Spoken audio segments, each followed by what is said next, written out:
Welcome to the Penny Bloom Podcast. Ain't another place that has got more bombast. Romp past your mom, dad's listening to Tomcats, talking everything to make you sad. We don't want that. We're here to make you smile. Put your mind at ease. Peace, love, and bloom, and always praise Keanu Reeves. This what we about. Get some weed and now. We'll talk until we can't no more, and then we peacing out. All right, let's go. Penny Bloom Podcast. It's the Penny Bloom Podcast. Penny Bloom Podcast. It's the Penny Bloom Podcast. Penny Bloom Podcast. Penny Bloom Podcast. Hello, everybody, and welcome back to Cinema Surprise, brought to you by the Penny Bloom Podcast. Today, we continue with our sixth movie. We are hitting the halfway point in Season 1 of Cinema Surprise. And it was my choice. I went with one I'd never seen before, and boy, am I glad I did. Today we are discussing Cure. It was released on November 6, 1997, and it was written and directed by Kiyoshi Kurosawa. I'm Colton Robertson, and I'm joined by Joseph George. What's up, homie? Oh, what up, what up? Always a pleasure to be here. Oh, and it's always a pleasure to have you. And like I said, I am so thankful I went with one I'd never watched before. Because I now have a new one of my favorites of all time. This is the official point. I've been saying, my Letterboxd list is almost my favorite movies ever. It's like basically 300. This was movie number 300 on the favorite movies ever list. So here we are. I officially know that it is 300. Okay. But yeah, no, it was an instant one for me. I watched it. I mean, from like 11:30 to 1:30, so I was really, really in the perfect time of night for it. And man, I'm so thankful that I decided that this was the movie I was going to go with. How are you feeling? Well, as far as just psychological thriller and like this, it joins the caliber of like Jordan Peele and like my favorite just horror. Or like kind of this vein of movies. Like it's done well, and like the story is, I think, just really, really cool. And I think the ending is like really what kind of, I don't know. It just throws a curveball kind of right at the end, and you're kind of led to be like, like man, look at this ending we're getting. It's like no, he's uncorruptible, and he's taking him out, even though it's. Bang, bang, bang. It's like, you're still killing a guy, and it's whatever. But this dude probably, Yeah, if there's anybody to kill, you kill Mamiya. This dude's deserving it. But yeah, it feels good. And it's like, evil has been triumphed. It feels good. And then. And there's still, but the music isn't there. Yeah. And, we get to the flash of, like, the nurse walking down the hall, and she sees someone with an X in her throat after. And you're like, okay. And then you get that very last little moment, and man, yeah, like, and I'm not usually a big fan of movies that are like so grim and evil wins, and there's little good to glean from it, if any at all. As far as like positivity, it all feels extremely grim. But it was so well done. Like, this was, when it came to, like, photography, I was blown away by how good looking this movie was. I loved the long, slow, cold, dispassionate takes. The camera managed to be active without being quick. It was just like, it's slow and it's panning and it's moving, but it gives you this creeping sensation. This like there's something brimming just below the surface of this movie, and I think that comes through in the sound. That there's like a constant kind of reverberating. That's very Lynchian. He loves this industrial hum. That's just it. All of it lends itself to something almost clawing to get out, like it's brimming below the surface. And I watched this 3 times, and I love every single time.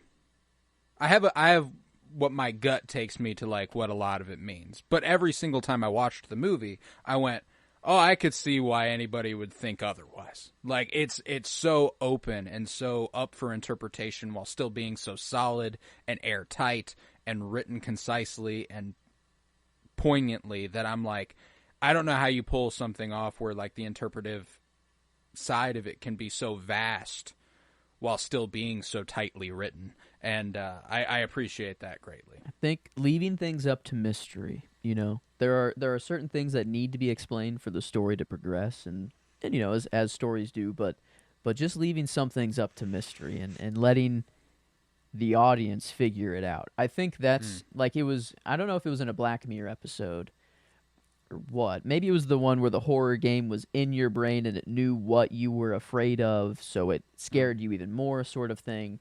But I think someone in that episode said, like, gave the analogy of if there's a big monster that enters the screen and it's a jump scare, it's scary for that one moment, and, like, you know, you do get that burst of fear.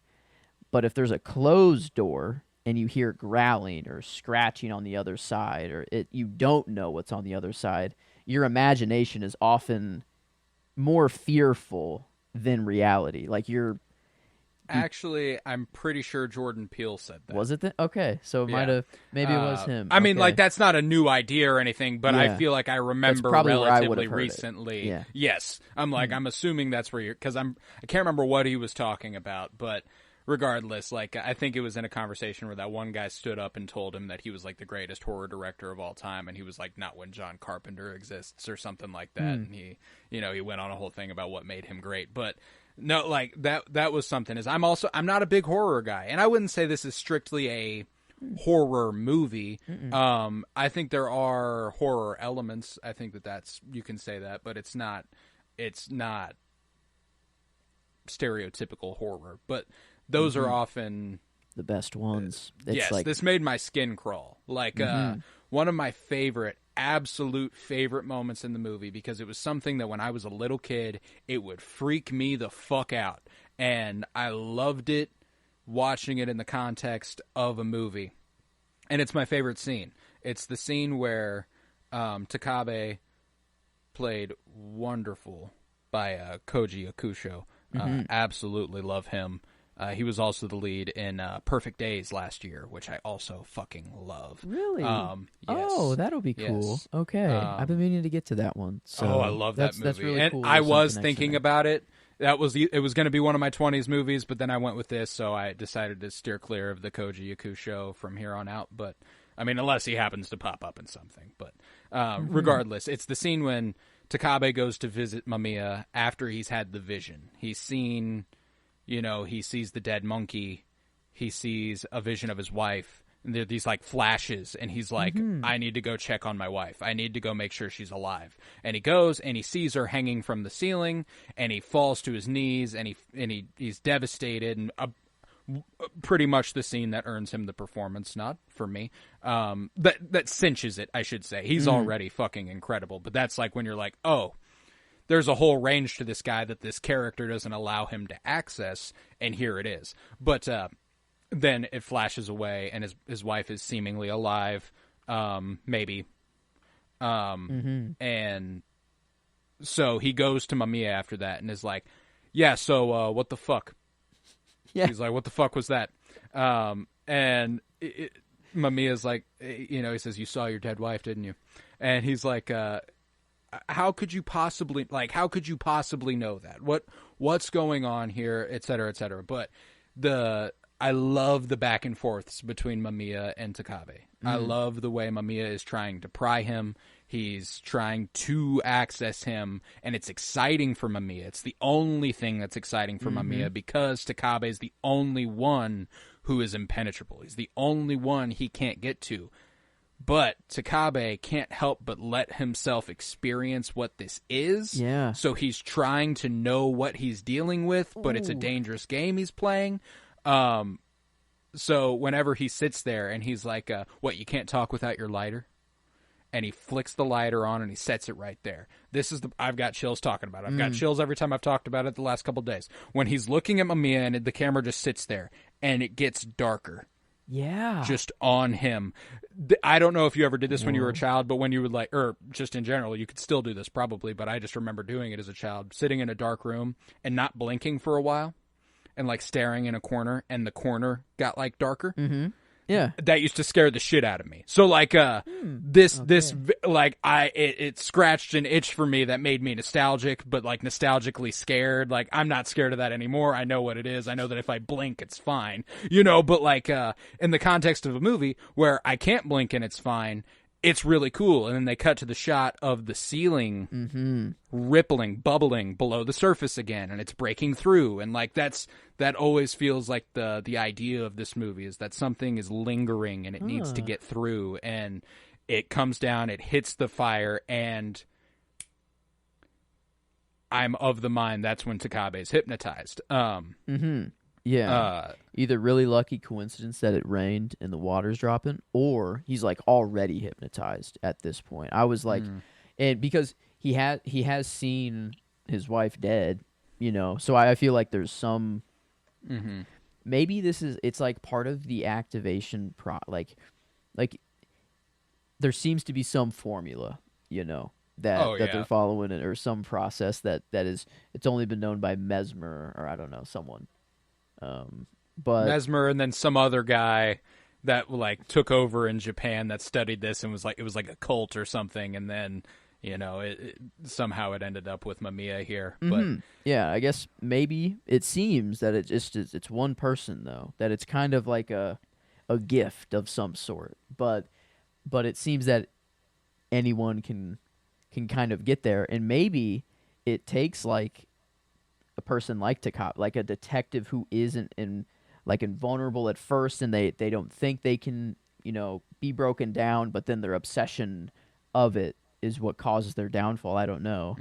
Well, I really love the ideas of what they get at with the who are you, the first guy who we actually watched the process on, the elementary school teacher. Brilliant scene again. Damn. Super long take where they sit there and they talk, and he kind of is the water.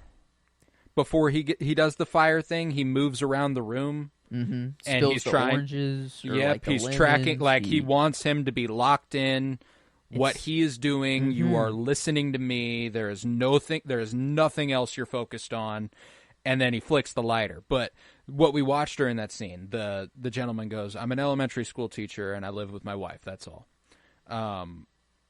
With the policeman, it's who are you? I'm a policeman. Who are you? When they're sitting there at the in the cop meeting, Mamiya, he's well, I can't remember the guy's name, but he's blank of headquarters. And he goes, "No, but who are you?" And he goes, "Blank of headquarters. What do you mean?" And he goes, "Okay, blank of headquarters. Yeah. Who are you?" And he's like, "What do you mean by that?" And I love that in that scene, he looks at Takabe and is like, "Can you hear my voice?" And he's like, "Yeah." It's because you're the only one who knows what I'm saying, And I like the idea that there's something almost not revolutionary, but anarchist about Mamiya. He's trying to make a point about how your identity cannot be tied to material. It has to be immaterial. If any of these people had been well, I love to do this, and this is what I'm very outgoing, and I do this, and I do this, and I do this, and I love being this way. If they just went on and on about how much they love life, or how much they hate life, or how if they hadn't just been this is my job, and I live with this person, and that's my life, and it kind of makes Takabe the perfect prey, because all he is a detective, and all he is a husband. But he's failing at both. And I think that makes him kind of the perfect vessel for what he's looking for. He's nothing. Says. Yeah. He's a void. And I think that they, whenever he says, everything that was inside me is now outside, and it means I can see inside you now. I think he dead ass means that. That's why I don't think I think the whole, I don't remember anything. It's just, it's just an act, but I don't think there's anything to remember.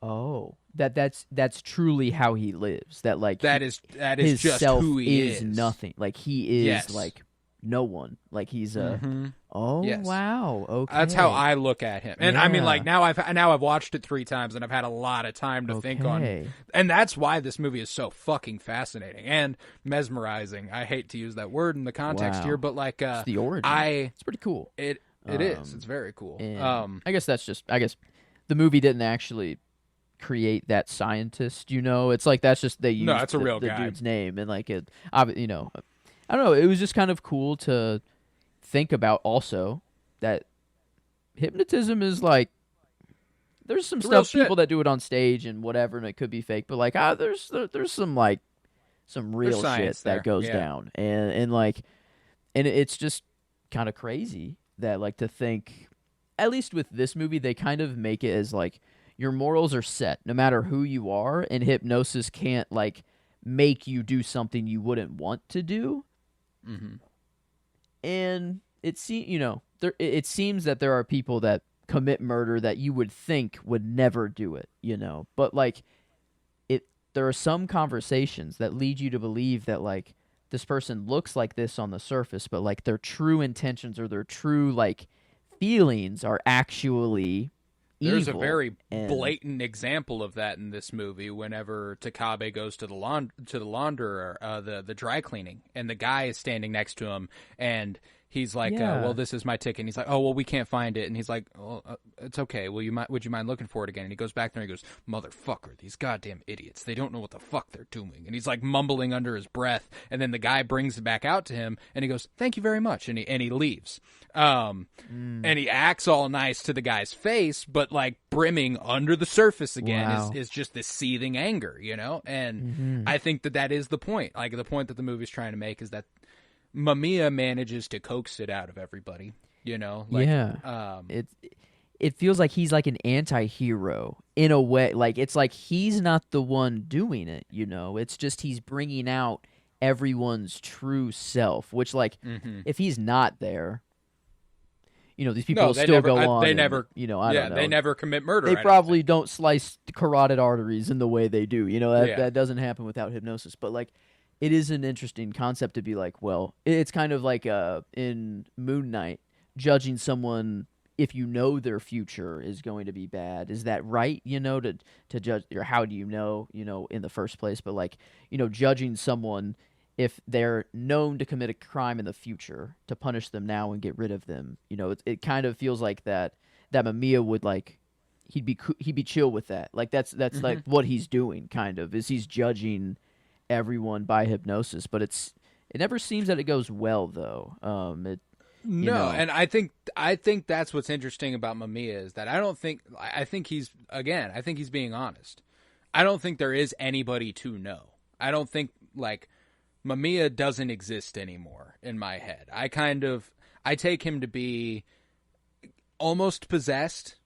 Okay. I think there is a paranormal occult thing going on here. Mm-hmm. I don't think it is strictly Mamiya being like, well, this is what I want to commit my life to, and this is what I'm going to do, Like, clearly, he had promise at one point. He went to grad school. Yeah. This is what he studied. So, he got obsessed with it. He got into it. Kind of the way Takabe is getting obsessed with it and getting into it as well.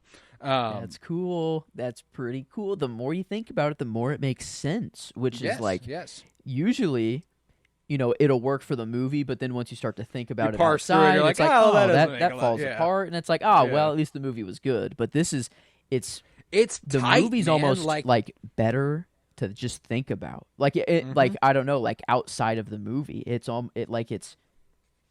hypnotized. It is almost hypnotizing. It's like fascinating. Like I said, I watched this 3 times in 40 hours, day and a half. I just last night I was looking for something to watch, and I was looking for a movie, and I was like, I don't want to watch any other movie. I didn't turn on Cure, but I turned on like a cartoon. I was like, I'm not watching a movie tonight then. Like, that's kind of how I went about it. This I was movie like, dangerous?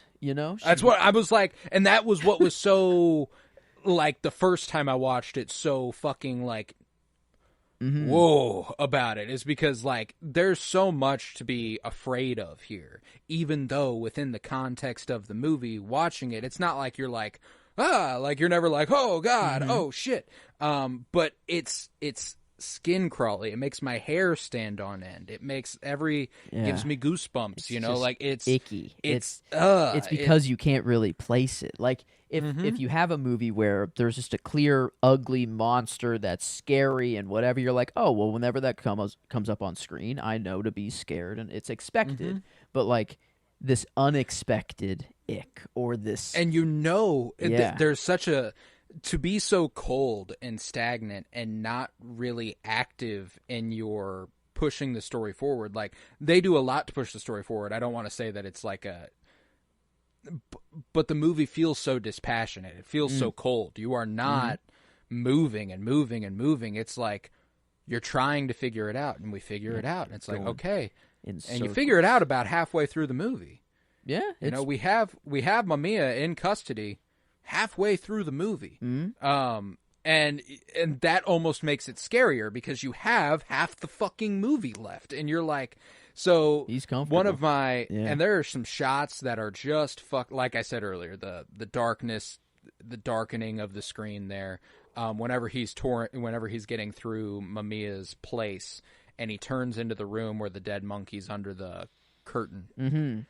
But when you get in there, it looks like a person standing underneath a curtain, right? Like, am I tripping there? It looks like a human. Oh yeah, no, it does. No, it. And I'm fairly certain it was not that before he took the sheet off, right? Like, that was. It's There's some. Because they do the same thing in the weird barn abandoned place at the end. Whenever he sees a body behind the curtain and then opens it, it's just a picture. Yeah, just mesmerizing. So it was definitely not just the picture that was there before, you know, like there was something else actually behind there that appeared, like the face might have been the same, but there was like a body. There was more a body than just a head. But yeah, no, it in whatever that building is, you know, I'm like, I don't even think that it's real. Like it's like Professor X, and you know, it's like the mental battlefield. It's a mind palace almost. Oh fuck, is that where Mesmer, like, maybe that's the building where it was like first done, and maybe like that's where the video might have been taken. Yeah, with I think that's where the yeah, I mean, because he goes and he finds the phonograph. After he kills, and that's very important because up until that point, I'd never really considered the title. Cure, the healing path, the healing hand.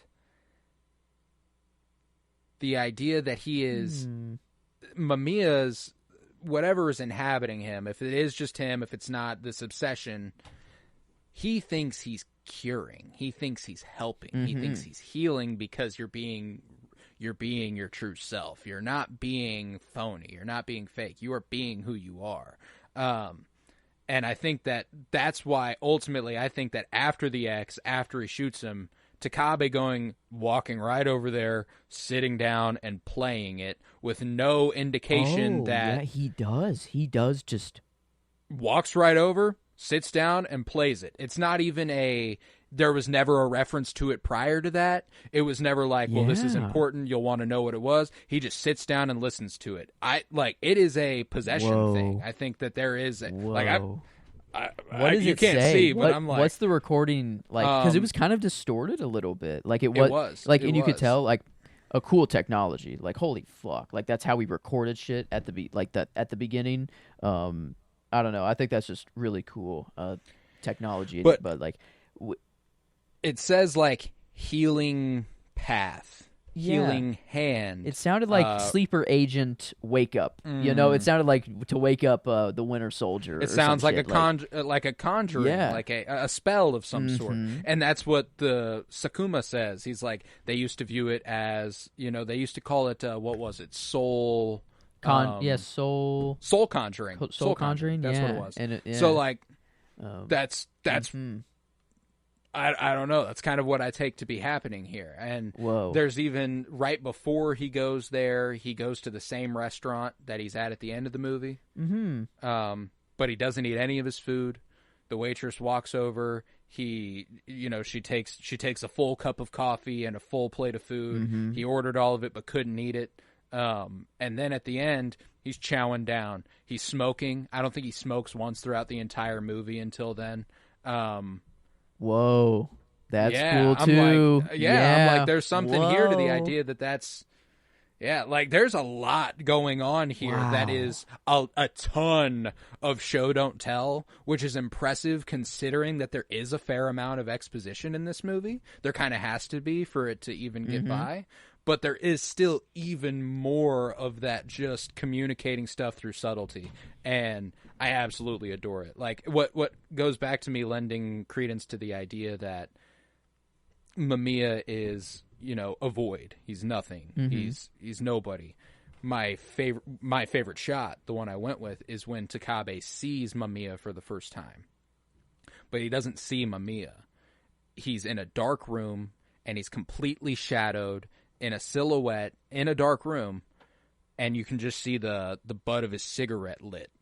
And that's all you can see. They knew he was in the building, but they had to run around and try to find him. Find him. Okay, that's right. And he tracks him down. He gets into this room and he speaks up to him, and it's just this void of a person. There's no detail you can make out on this guy. It's just a black outline. From that point, I'm like, the cigarette, it flashed it was blinking, or maybe it could have been the first. Get him into that, and then he was talking to him from different directions, and he was going crazy, and then he couldn't tell where he was. And then, I think I'm of the mind that he is hypnotized when he goes and sits down with him in the room, and the room gets darker and the water drops, because that's, or maybe it's a process. Before maybe that, there's it's not 100%. I think there had to be with Takabe, because I think that there's a lot of signs of him brimming through to the surface. And there's clearly not an instantaneous reaction. Like, the officer he hypnotizes still takes him to the hospital, still goes back to his business and goes about his day. He takes out the trash, and then he pops the dude in the back of the head like it's fucking nothing. Yeah, what the fuck, dude? It's a perfect crime. You get someone else to do it for you, and you're hypnozing them to forget completely about you. Yeah, that's the... it's anarchy. It is just, he is... Wow. There's nothing. There's no motivation. There is just, I want to do this. And I hate to always bring it back to this, but and not always bring it back to this, but it feels goofy in the context of this movie. Very Joker, very Joker-esque, chaos. It's just I just want everybody to, be them and do their thing, and nobody gives a fuck, Just everyone let loose and just I'm just ahead of the curve, I guess it didn't really seem like he had a plan. He just, wherever he happened to be, I don't think he seeked these people out. Yeah, because the police officer that's questioning him hypnotized them. The doctor, I think the doctor that was my favorite of the people who got hypnotized. Coolest hypnotization. I feel like, and that might be my scene. And just because she's I guess she was prying for medical. You need to see a psychiatrist, but she, and then she started to be wait a minute, let me try to figure it out myself a little bit. And then her through those questions, just got her into the whenever he just starts to ask who are you? Or I look whenever, just during that scene, whenever she's you seem calm, and she walks over to the water, and he goes, I love whenever he's off screen and he says something. It's even more disembodied. It's even scarier. It's even because she walks over to the sink and you just hear him. You don't see him, and he goes, "You're the one who's worried." Yeah. And she walks back over, and then she's like, "Ooh, wait, what did you mean by that?" Ooh, man, he's good. Maybe if it's not an act and he truly is that void and he is no one. Or if it is at least it's part of the trick. I think to hypnotize, he has to be nobody, but the attention is always on him. But also not. Like your subconscious attention is on him, but their literal attention is always on something else. It's always on water dripping or like, because he tells the nurse like, no, don't look at me, like look back down to the water. And it's like slowly getting more commanding over time. It's like he's never commanding. He's always like, who are you? And just prying slowly. But then it turns into like, no, do this. And then it's like, then he knows he's like, it is like this slow process. Oh, dude. And I love, again, there's this ghostly presence about him where the first time we meet him, we're looking at the scenery.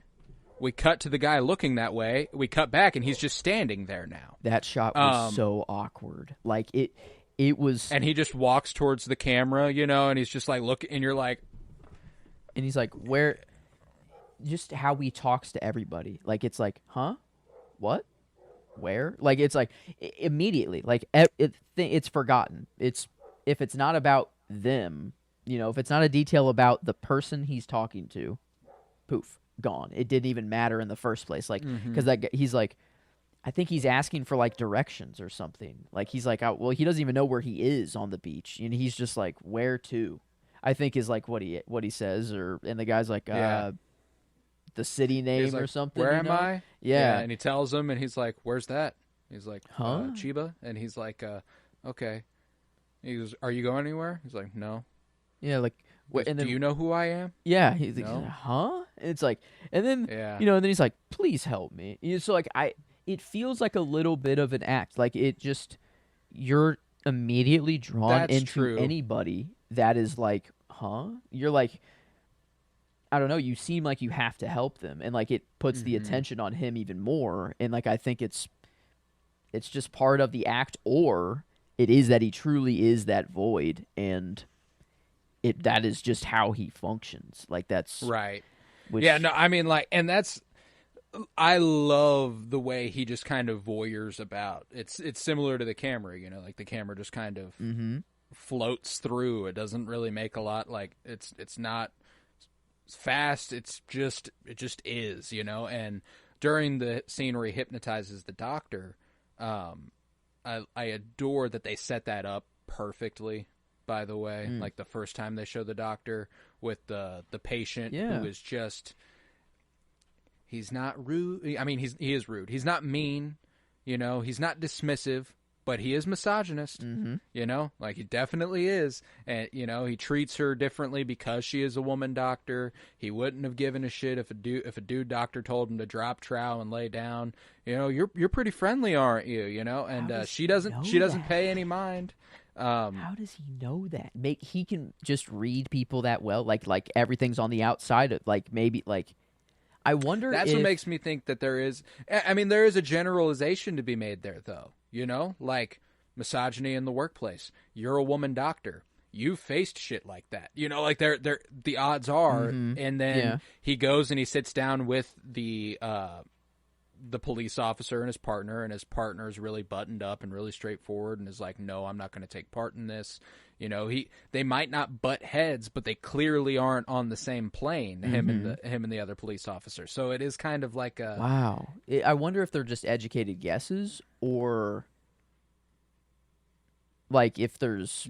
Maybe there's some part of the hypnosis that we don't see where they just drop every detail of their life. It's just like, because he can have anything he wants, and they forget their whole conversations. And it even got the professor or the psychiatrist to start going crazy and made the X on his wall. And like, so no matter who you are, if a psychiatrist who knows who he's dealing with, someone who hypnotizes people and like, that's his job, can go crazy too. And like, it's, oh man. And like the phonograph and stuff, the timeline like makes sense. Like from Mesmer to the mystery guy, whatever the fuck, and then like the phonograph, I feel like that would be like maybe Mesmer, like that's I don't know, like he just sent this, like throughout all time, there will be someone carrying on my mission of... Well, and that's what's interesting, is that I don't think I think it's the mystery guy. Okay. I think the mystery guy in the middle is the piece that makes it sinister. I think Mesmer is just doing science. He's just studying something. He's like, this is, and then someone not weaponizes it, but utilizes it in a way that's darker. And then I think that is kind of what's passed on.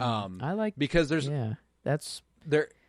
Who's that mystery guy? Who was that girl? I think that's victim? who the photo is of. I think that's the photo. I don't think it's a photo of Mesmer. Oh, that I think wasn't it's a photo Mesmer? of the mystery guy. Because there was a book that was opened at some point, and that was the same picture in one of the books. And it might not have been Mesmer. Maybe that was like the clue of who this mystery guy is.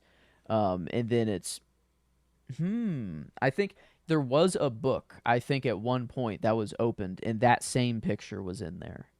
I'm like, the thing that's fucking with me is that Mesmer is not Japanese. He's German. Yeah. Austrian. Oh, okay. Yeah. But still. And I'm like, I'm fairly certain that the photo we're seeing is of a Japanese gentleman. And the guy we see in the window, when Sakuma sees through the window, pretty sure is also a Japanese gentleman. Because that whole thing is weird too. And it wasn't until my third watch that I reconsidered what might be happening in the scene where Sakuma shows Takabe the tape. I think Sakuma was supposed to show him the tape. I think that's what he's been hypnotized into doing. He's been hypnotized into showing him the way, basically. Oh, shit. Maybe. Because it shows that he went and visited him prior to this. And then he kills himself when the mission's done. He doesn't kill Takabe. He kills himself after. And, and he tells him, like, that's what's interesting. I don't remember, and it's like exciting for him. Dude, he's like, it is kind of Joker-esque because it's like, do I seem like a man with a plan? It's like, it doesn't seem like, and it seems like he's just going from one place to the next, but it all kind of leads you to believe that this was all to pass the torch down, and like all the murders, to Takabe. Yeah, all the murders was just to get Takabe focused on it, and you need to bring in someone else, and then it's like, okay, I'll use this psychiatrist to hold. Now let me branch you here. How important to this plan is Takabe's wife? She has a similar thing going on as Mamiya, a degenerative amnesia. She can't really remember things very quickly.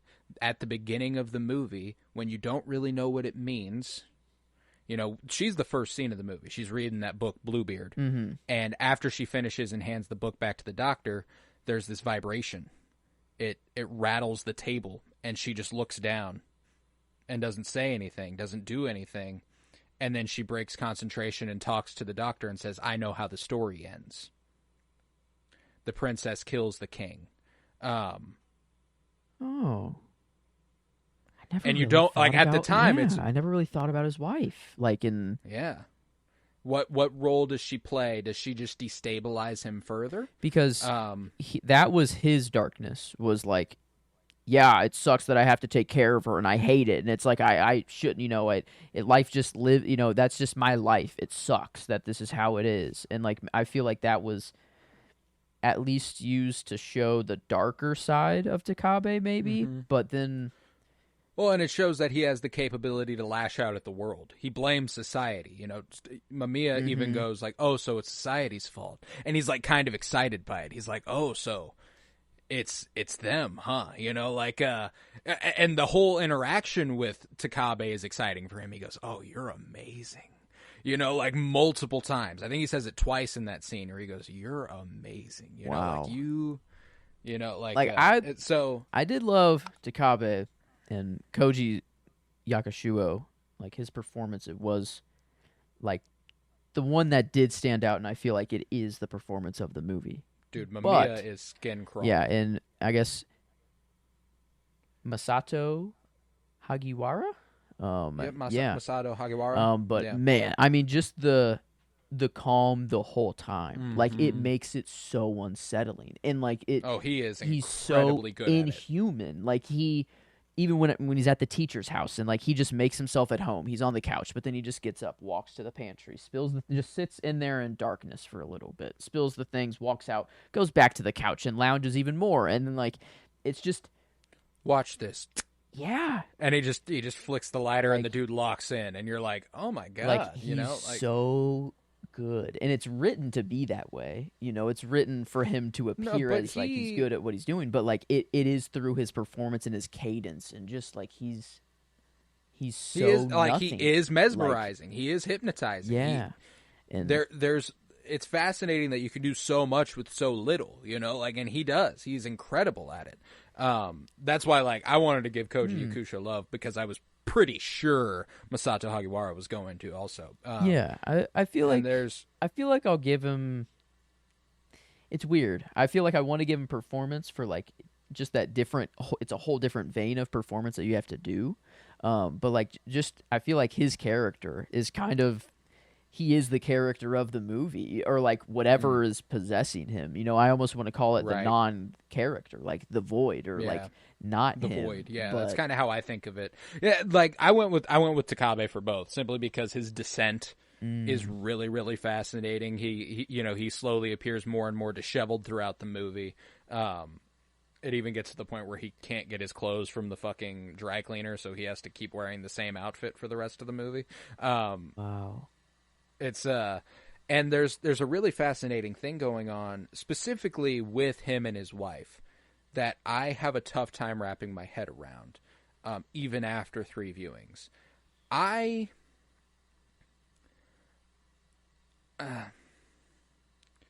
don't know how to precisely interpret it.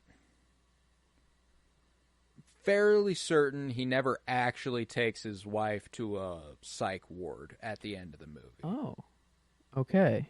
You don't think because that bus? I mean, they're in the sky. It's in the clouds. That bus is that's not a bus. That's not a real bus.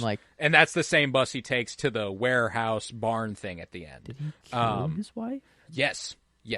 There's a flash of him grabbing a knife, and then they cut to the bus. That's right. That is, and yes. Because when he says, I'm not looking at her to Okinawa, or we're not going to wherever. I'm like, my initial, because I didn't think it was the psych ward. I thought it was like, I'm taking you to meet God. Like I'm killing you. And so, and then whenever like they showed up there, I'm like, wait, what? I'm like, wait, he actually did take her there? And and it does this interesting thing, because I only had a thought on the first viewing, and specifically her story, I think, is anachronistic. I don't think they tell it in order of the events that happen. Specifically for her, I think that whenever it's both of them, those slow, like it slowly shows him descend. But the first scene, I don't know how to interpret the whole bus in the clouds arriving at this psych ward.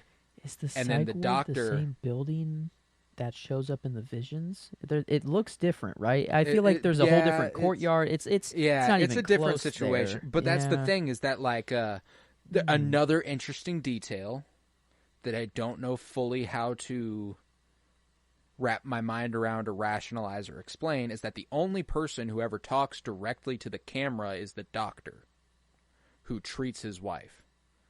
They look at each other like this, and they talk to each other like this, head on at the camera.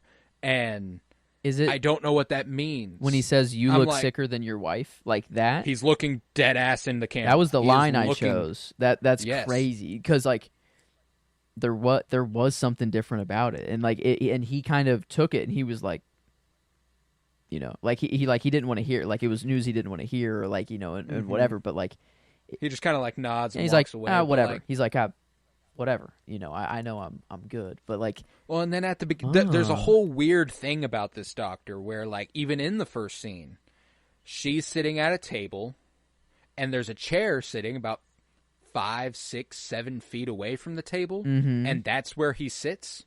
It seemed that she was reading, like at first, it seemed that she was reading the story to a kid who wasn't there, you know, or like that she thought someone was there. At least that's what I thought was happening. And then when the doctor sat there, I'm like, wait, what? I was like, wait, like, okay. And that psych ward is very weird, like very The weird. inside is much cleaner than the outside looks. Like, the outside looks very old, and that hallway we see looks old as fuck, and then that room we see her in is pristine and white and clean, and it's bizarre. I don't know. And you know, the part where she gets lost on her way to the hospital, and you know, she's like, yeah, I got lost, and then she's like, he's like, how did you get here? She's like, I don't know, I just got here. Okay, so it's You know? definitely not real. Like it is a plane. I don't like. There's something else going on. Is there a Shutter Island angle here where it's like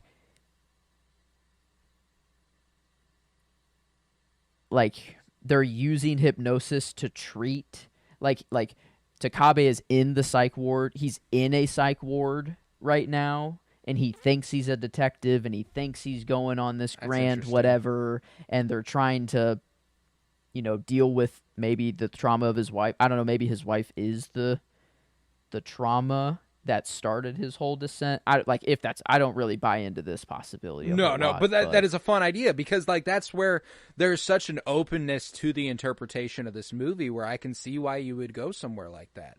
I think that there's one of the most interesting comparisons in my head is Seven. Ooh.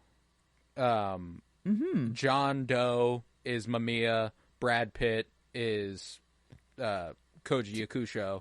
I like that. Gwyneth Paltrow is his wife. You know, like there is a little bit of and the Sakuma is Morgan Freeman. There's a little bit of a connection for all of them that I think just kind of makes sense. And that's more from the angle of Mamiya having a plan for Takabe before the events of this even unfold. Yeah. Like, I don't know. I don't know how much he paid a year's rent in advance. You know, that whole thing, which I'm fairly certain is something that they touch on in Seven with the guy who's like the Riddler. He's like it. There's so many, like, I don't know if this is inspiration or like for a lot of Riddler existed before this, but I don't know. I feel like Jordan Peele would love this movie. Like it fits just that vein. No, very, I mean Kiyoshi very Kurosawa well. has become a renowned horror director. Like Martin Scorsese is of the mind that this is the best Kiyoshi Kurosawa movie there is. He thinks it's his scariest. But there is he has more like straight up horror films. This, I feel like horror is like VFX, or like it works, but if it's all that you do, you have to do it so well that it's almost impossible, really. But in a movie like this, where it is just like a hint of horror, it's used just when it's needed. It's more of just an overarching feeling of horror, but the movie never actually goes there. There's never, the scariest scene might be in the cell whenever it just starts to get darker, and then the ceiling and the water starts to drip through. That might be the scariest visual. Yeah. I guess, maybe the cuts on the throats, that's pretty gory, but it's not scary. As far as what is scary, it's just this creeping sense of dread throughout the whole movie, where you're like, something terrible is going to happen. Another insane fact about this movie: it cost 1 million yen to make, Japanese yen. That's cheap, isn't it? $12,000. This movie cost $12,000 to make. I guess. I mean, it's very simple. It's just locations. I'm willing to bet they spent the bulk of that money on film. Yeah, and just wow, that's, how did these people get paid? Did they? Yeah, I'm like, do they? How long did it take to shoot? Maybe it was just like a week and they're fucking done. And it's it might not have taken long to shoot, you know? $12,000. I mean, does the budget involve how much the actors are paid? Is that I'm pretty always sure involved in there? Wow. Well, I hope they got paid. Wow, that is, well, I guess 12,019, whatever. So it's like maybe $30,000, you know. So but like that's still a cheap ass movie, dude. Like it's the fact that they managed to pull this off on a fucking shoestring budget is incredible. Wow, and it makes those ominous, like, what's going on here shots even more interesting, like the water dripping through the ceiling, and I mean the bus in the clouds, like that's an interesting thing that they're pulling off. That was cool. Even I mean, just there was a shot, I think it's Takabe just maybe walking to the psychiatrist's apartment, maybe, or I don't know where he's going, but like they go in like a stairwell. And it's shot like through the stairs, like you can see through the stairs, and he's just walking across, and like it's like gorgeous. Oh my god, thank you for that. And like just when someone's walking across a bridge, and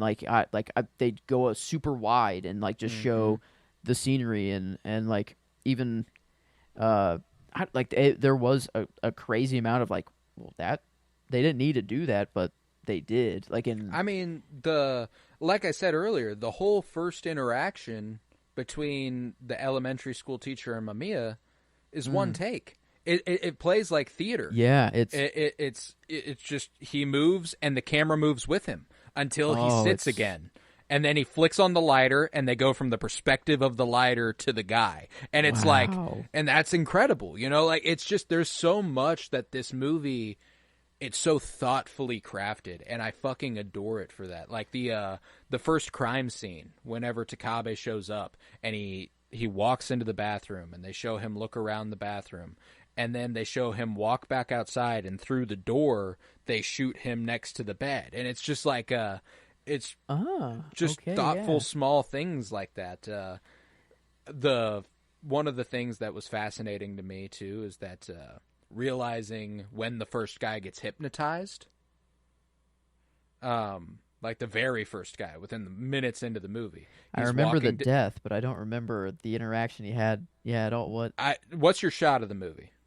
In the tunnel. Yeah. Okay. What he did go back there, or freaking Takabe is there. Takabe walked through the same tunnel, and that's when he has the idea for the hypnosis, because he watches the light flash. But that was the light that the pipe was grabbed from, right? The murder next weapon. to it. Right next to it, yes. So that is where that guy got hypnotized. Oh. He was walking through the tunnel. We see the light flash. We see him grab the pipe. And then the next scene, we watch the beginning of the process. The doctor scene, we watch it get a little further. With Takabe, we watch like this whole long thing unfold. Like, it's just slowly showing you more and more and more of what this dude does. The one overarching one that takes the whole movie's Takabe, and it's oh my god, it is just a process for him. And like, whether these in between ones are specifically to push Takabe's forward or not, I think it's just Takabe's the most important one, but he'll still do what he does. I think that him else. Struggling to solve a murder case is very, very important to his descent into madness too. Like that's crucial. You're a detective who can't do your job. Who can't figure it out, you know? Like, so he might not be specifically selecting the people. It's just the place that he's in that's important, you know? Wow, dude. Like, what a guy. Like, what a fucked, twisted, like, not crimeless. Like, he's doing, like, he's doing some, you know, in a court of law, he wouldn't get off scot-free, you know. No. I don't think, but, like, it's just the inner person's most is, you know, he's just bringing out who that person is. Well, and that's what's interesting, too, is that philosophically, you know, is he bringing to the surface the most evil self, or is he bringing to the surface the most true self? I'm of the mind that philosophy-wise, I would go the evil route, not true. I think the true self is the one you decide to be. You know, like that.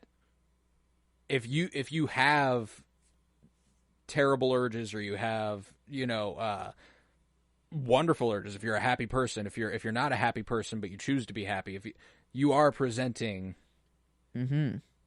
And there is, it is there is a philosophical difference, but the choices you make, I'm of the mind, are your true self, and Yes. so, Yeah. whatever is buried deep within, it exists. Yeah, I don't want to act like it doesn't, but to say it's true, I don't know. Like, I like to think of it as and bringing to the surface their worst self, not their true self. That makes more sense. Yeah. It's kind of like the dark side as well. It's just the quick and easy. It's like it's just usually through manipulation, and here it's literally through hypnosis. So it's that would make a lot more sense. And he feeds on desires that are there. It's not like they don't exist, or like Sakuma says, you can't make, or Sakuma says, you can't make someone who thinks murder is evil commit murder.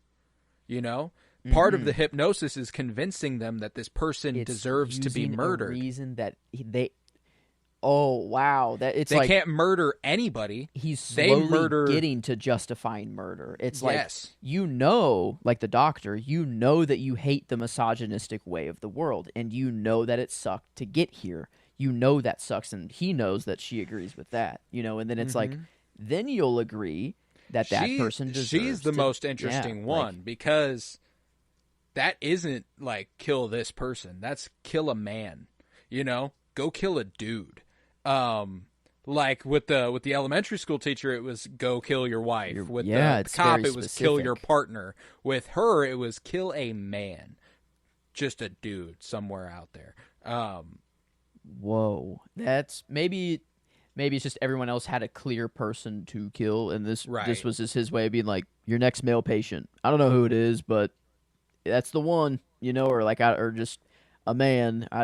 Maybe, huh?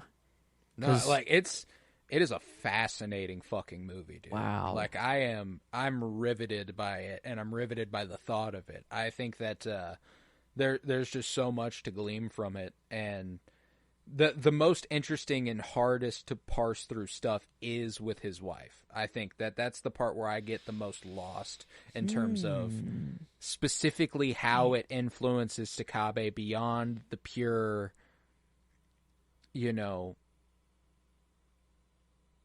just you are. I don't know.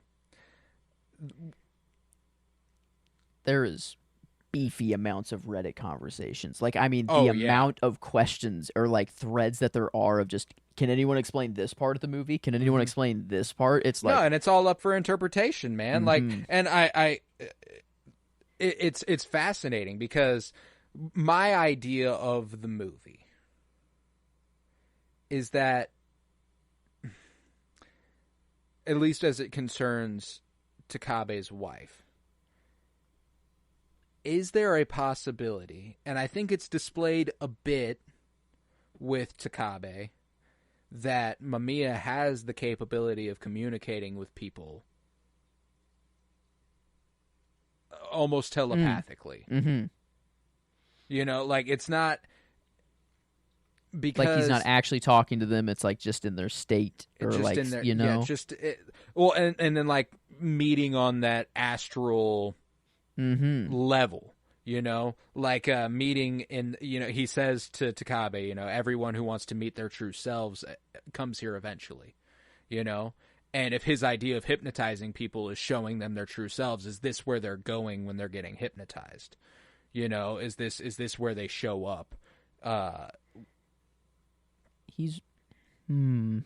just had the thought it falls apart. That like Takabe is the real guy. No, that doesn't work. I was trying to think Mamiya might not even be real. Like that is the urge inside of like Takabe, and the like it's the physical embodiment. I had the same thought. Maybe. But It kind of, that I had the same exact train of thought. I was like, is he not literal? Is he not a real person? But there's too many people that interact with him for that to be the case. Now, I mean, unless this is all in a psych ward and Takabe right. is a patient, and then, if he is an idea incarnate, if he is evil or anarchy incarnate, if he is just this encapsulation of this in a form, then everybody could probably see him, you know. But like the one I'm going back to is that, like, at the beginning of the movie, whenever the table shakes, that's like what hypnotizes a couple people in the hospital whenever I don't remember he's the like table slamming shaking. the radiator. Yeah, so she, like, the table just vibrates, like, It by vibrates, like by like just out of nowhere, and like and she's the only one doctor that doesn't acknowledge it.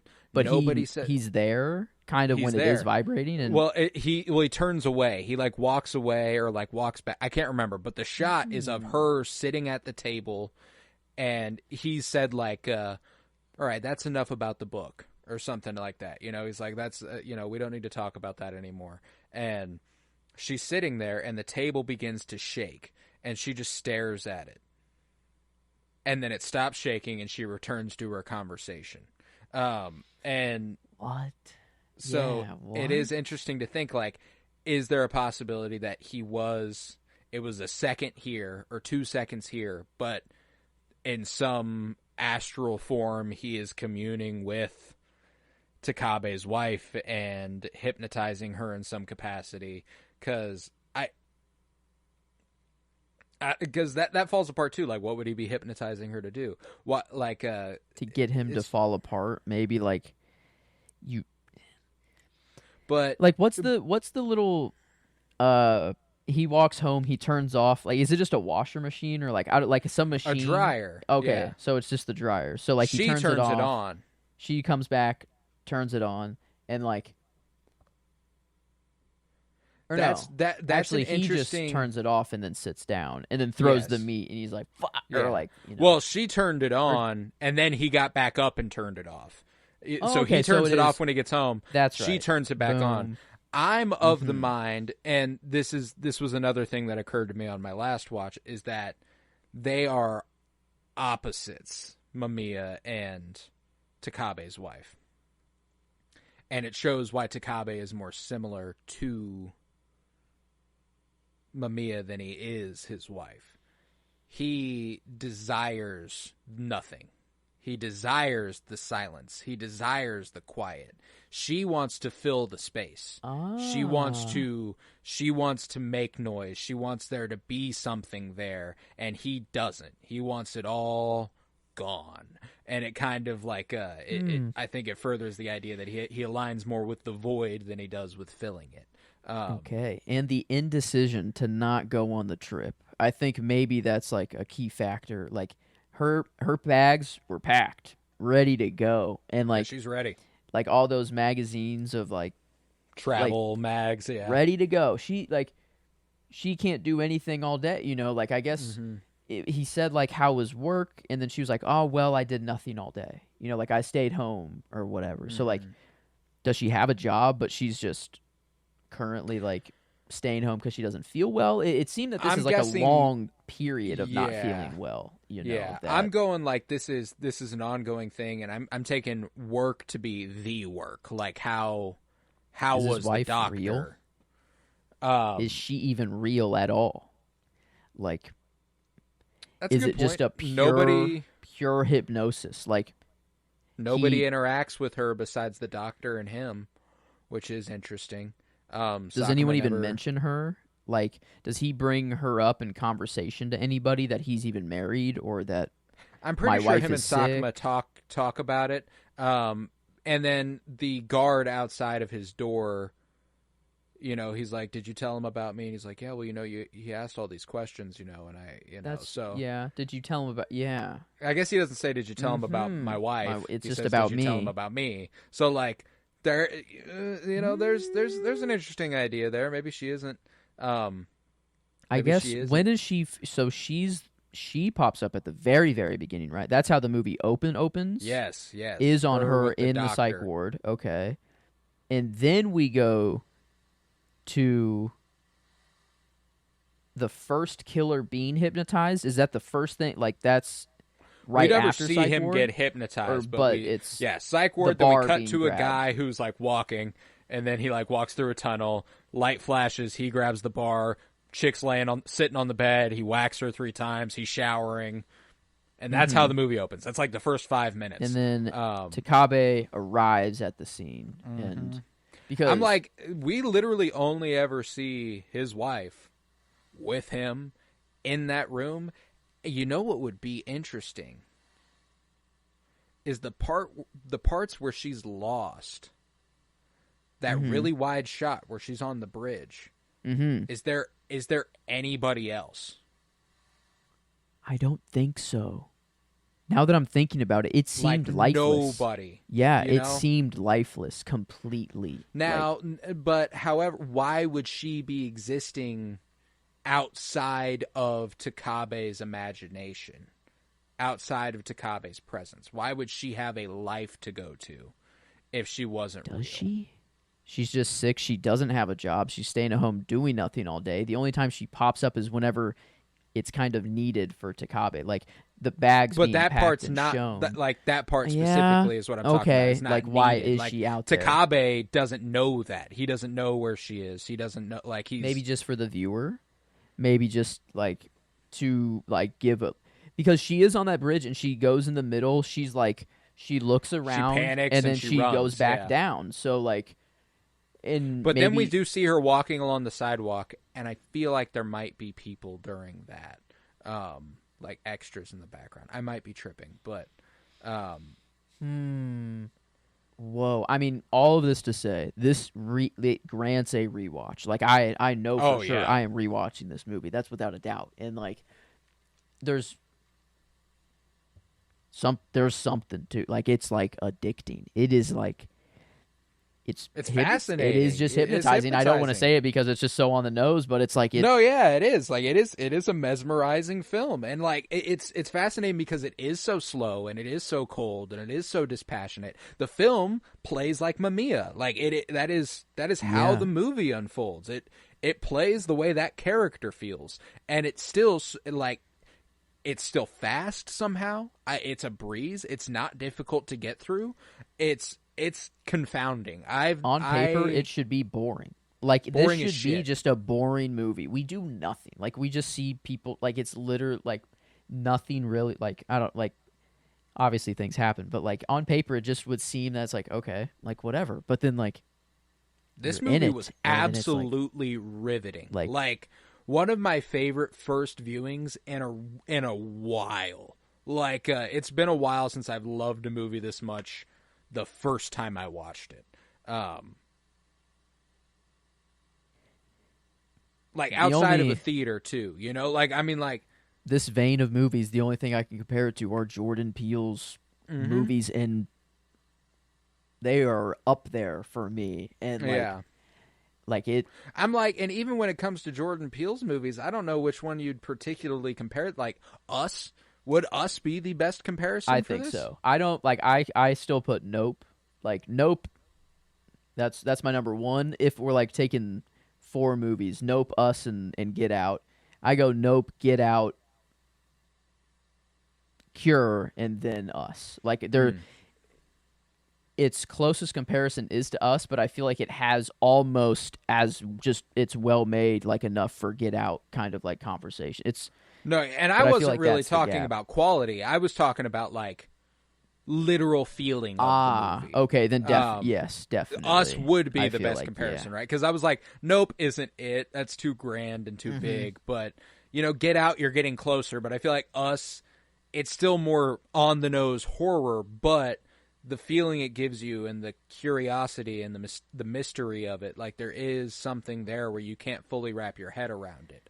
This And quality-wise might be like Get I Out mean, like- is kind of the more apt like Yeah. enjoyment, and because like Us, I love it and like I do like it, but like Get Out and Nope are on just kind of a different tier. head and shoulders above, And yeah. in this, the story kind of, it does relate closer to us, but like the enjoyment and how just overall. Yeah, I mean, like for me, you gave your little list there. I'm going Cure, Nope, Get Out, Us. That's me. And Nope is a hard.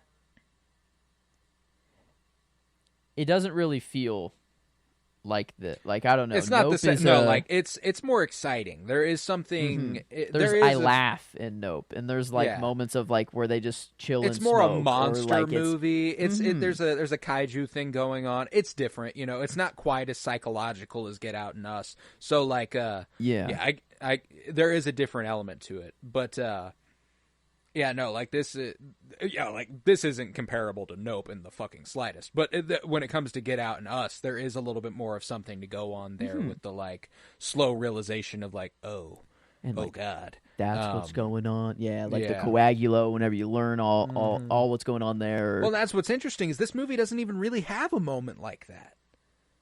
It is just a slow unravel. Like, it is just... You know what's going on from the moment you meet Mamiya, basically. That's true. I guess the dynamic isn't really ever in question. It's just like, you need to learn more. You're kind of... How is this going... Like you're Takabe. You're like, yes. You need to know more. You need to know how it works. You need to... I've never watched a movie that makes... the movie feel like a character and you, the viewer, feel like a character. And it only gets better with time. Like, yeah, this is exactly. Like, it's fascinating. You would think with this much conversation, and we haven't even gone on the same theory. We've gone like many different roads. Yeah, all over the place. And we haven't been able to poke holes through like most of them. Like through any of the only one that we poked holes through was like the Shutter Island one. And like it's like I don't know. If that was what it was, there probably would have been a reveal that that's what it was. You know what I'm saying? Like, and that's why, like, ultimately, what feels so fascinating about it, again, I'm going to go back to what I said at the beginning, is that it is so open for interpretation, but it is still so airtight. Like, it is still so well written, and the dynamic is so clearly laid out, and the filmmaking indicates so clearly what is happening. Literally, but there is a much grander thing playing out that you can't quite articulate.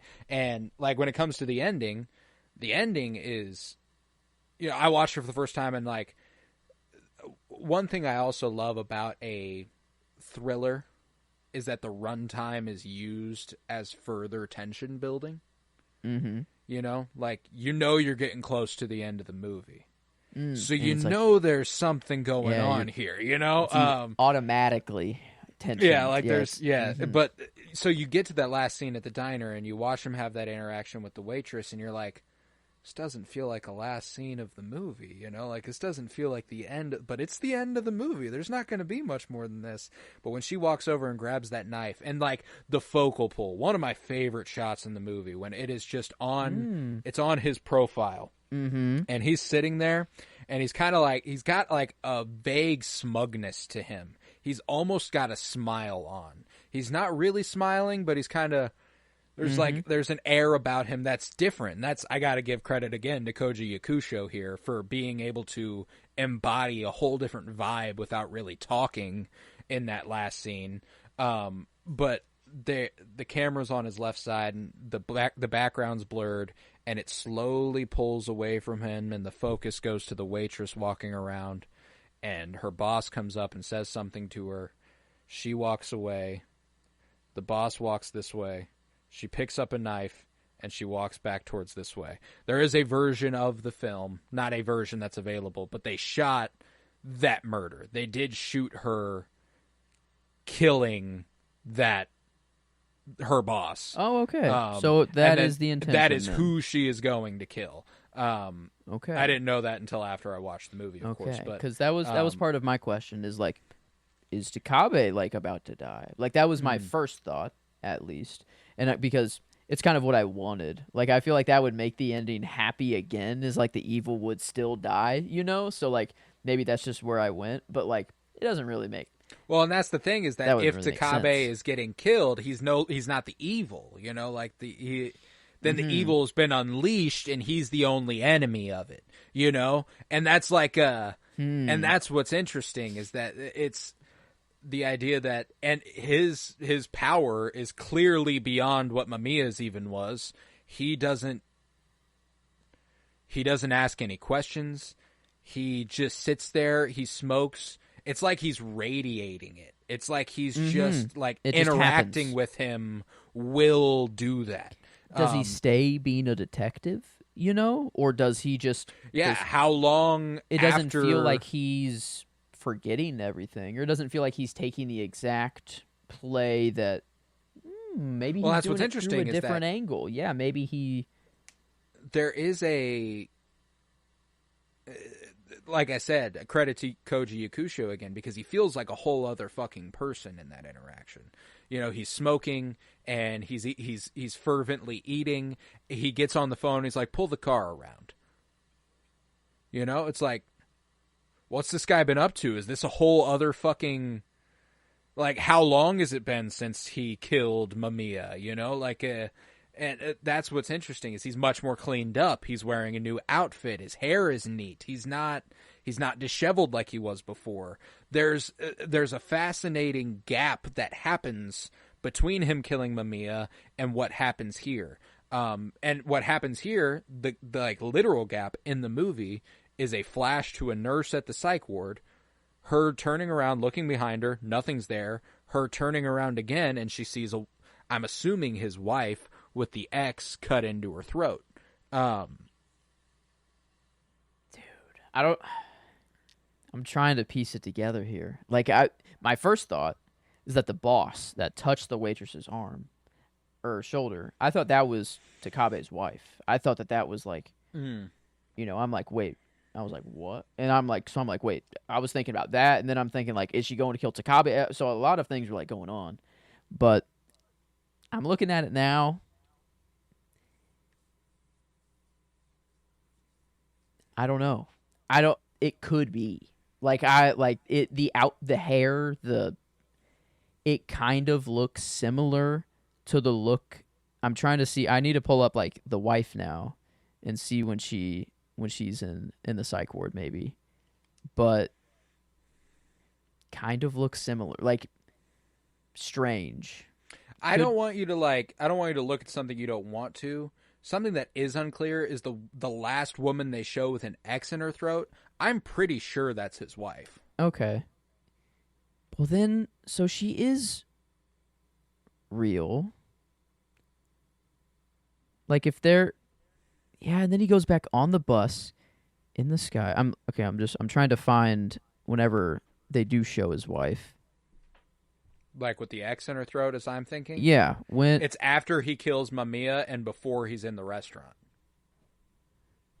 Okay, so it'd be... It's like a 30-second gap there. Man, yeah. I mean, the player's just being really slow and taking its time. But, okay, he's killing Mamiya now. And he lets him have it there, huh? That's true. He makes sure he's dead, He shoots him in the head like 5 times. Bang, bang, bang, bang, bang. And if this is an astral... If it's not even a real place, are they even really... Like, did he really die? Is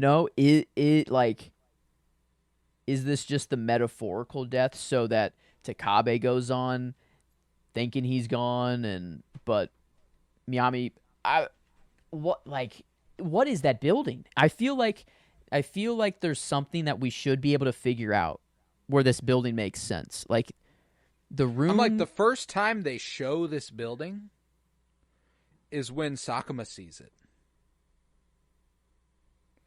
He's like in his... What? And it's a fascinating scene. He is talking to Takabe about, the tape and everything. And he, like, goes and he sits in the corner and he just stares off into the distance, and then he sees these things. He sees him going into Mamiya's apartment. He sees him seeing the dead monkey. He sees him go into Mamiya's cell, and he sees the dead monkey there, by the way, in Mamiya's cell. Then he looks in the corner, and it's Takabe coming at him. Oh, fuck, the monkey. Oh, wait, shit. The live version and then the one that's all... I didn't I was just thinking of the live one. I didn't think of the weird fucking one that's tied up in all the X Yeah. and like. Okay, so we see when that building was. That's just the creepy unknown dude's base of operations. I feel like then, and then it's all just kind of started from there, and Right. I guess a monkey's involved. Some voodoo. It feel yeah okay. They're Animal magnetism. There's that's the title of the paper written by Mamiya. Yeah. Oh. And there were other animals there. It wasn't just a monkey that were like there were, but that's the only dead animal that we see is the monkey on the bath and shower, or Right. And is there a chance that that monkey is kind of like maybe that's not real, because that's kind of what triggers the first time Takabe sees things. He sees that, and then he gets in his car and he sees flashes of the monkey, his wife, all that stuff. And then during that sequence, I think it's kind of the forewarning to Sakuma that Takabe is the next up, because after his vision, Takabe goes, Sakuma, what, in your opinion, what is he? And he says, he's a missionary, and he's here to propagate the ceremony. that's right. He's like, He knows what. I take his word there as Bond. I'm pretty sure that is exactly what Mamiya is. He is a missionary here to propagate the ceremony that will put this essence into the most dangerous person possible. And I think that vision shows Sakuma that person is Takabe. So he can't like articulate specifically. Like he has to be a little vague about it. I'm looking at the end, like the his wife, like at the end of that weird tunnel, and there's that nurse that's walking down there. She looks back, doesn't see anything, looks back again, and it's there. But it's on like a cart. It's on like a yeah, and it's moving, and she can hear it rolling when she can't see it. So I'm like, I don't know. So maybe she's like, maybe she isn't. Maybe she is like a ghost, or maybe like she is only in that realm, and she's being used as like an animal attraction, like monkey and all these literal animals, but human. We are animals as well. Maybe it takes I don't know we see her alive in that psych ward, but that psych ward isn't ever real or whatever, and I mean, yeah, it's unclear of who that body is. Like they're super dead, like old dead. I don't know. It looks like Well, like, and then is there something to the idea that I don't know. Yeah, I don't know. His wife being lost. That is very. When does she get? That's lost.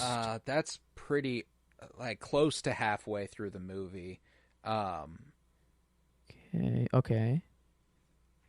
She meets him. She meets him in public near water. Whenever I'll do the shopping. Okay. Yeah, she left the house and he couldn't find her, and he panicked and ran out. Found her. She said she went to go buy toothbrushes because what if they stayed at a hotel that didn't have toothbrushes? Dude, and there's he was like, okay, I'll do the no shopping. one around. Like, they're there's cars driving in the background of just Takabe, but then now his wife is there. They're on the top of some staircase. No one. I mean, it's just the staircase, just everything. When she gets lost on the way to the doctor's is before that. It's probably not too far before that. I think that's like she went to the doctor, and then that's what happened that night that she got lost. Okay. Yeah, is it before the... Okay, no. Oh, she's at the psych ward there, so it would be a little bit before that. Yeah, so she does show up in Say, I did get here randomly. Man, is it this early? No, yeah, it's at. I don't know. I see their interaction where he poured her some beer or something, and she It's cooked after or that. something. Yeah, it's. And then that's him. Was that part of the movie reel? No, Did we even see? You know, are we coming up with something that wasn't there? Yeah, the wife is upon rewatch. She will be what I will focus on the most. I think that's for sure. Yeah, Mr. Bluebeard. Do you remember it? And that guy, that doctor in the psych ward, does talk directly to the camera, which is that's well, weird. and not to mention that every interior in the entire movie is dingy and dirty and ugly, and that is pristine white. And I had an idea, like, what if this is like the afterlife? He's heralded her in. She can't remember her life before. Basically, you know, like, is that the idea? I don't know, but like, why would they be doing this here? Wait a minute. The girl in the video, in the first video, it's blurry, but like, is this possibly the mysterious man's wife who he hypnotized and fucked up, like it used as a test subject or something?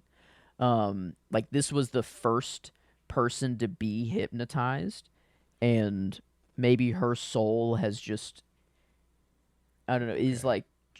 It's about 35 minutes into the movie. Okay. That she gets lost on the bridge. There's a lot of cars, and there is somebody at the base of the bridge. Oh, okay. But, yeah, 35 and a half minutes in. But then it cuts to her on the sidewalk, and there's notably nobody on the sidewalk and nobody near her. I feel like they're trying to make it seem as desolate as they can, but also this, you know, $12,000 budget, they can't shut down a road. And so, like, maybe those cars just, it's the best they got, and whatever. But, yeah, like... Is it just her memory? Is that her sickness that she's just forgetting where she's going and she doesn't know where she's going? She does have amnesia, so there is that. But like, I'm curious if when is that explained? Like, is it just? No, they never actually explain that she has amnesia. Like, you just kind of pick up on it because of the actions she conducts throughout the movie. But maybe, like, if she's not real in the first place, and like it's. Those memories don't exist. You know, like, she isn't actually...